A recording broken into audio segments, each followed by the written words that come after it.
Help us understand equality as opposed to equity.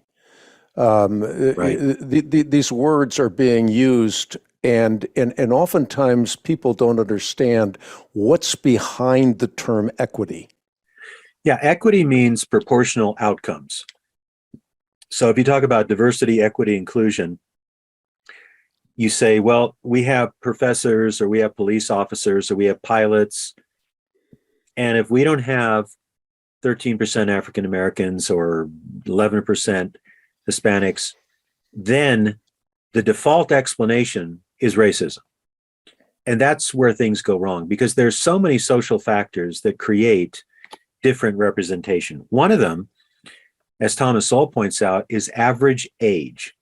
So go to economic achievement for a minute. The average age of a Japanese American is 51, I believe. So if you're 51, you've probably gathered quite a bit of wealth, you've had various jobs and so on. The average age of a Black person in the US is in the 20s. So if you're talking about average income or achievement, you've got to look at things like age. How long have people been finding jobs, making money, developing their career? You also have to consider things like self-selection. You see this in something like nursing. Most nurses are women. Does that mean that men are being discriminated against? Probably not. Jordan Peterson has pointed out this kind of thing.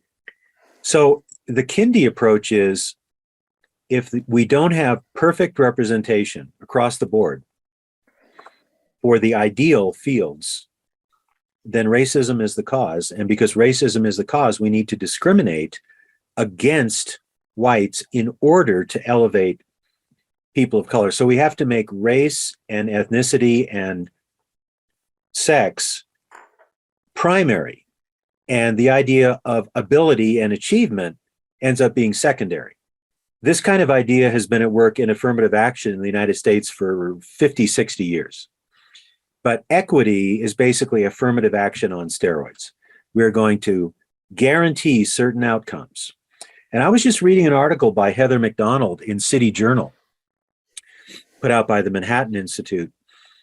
And she is saying that these ideas of equity are now being used in medical schools. Mm-hmm. Whoa. I mean, in medical schools, we need to test and educate according to objective standards of competence.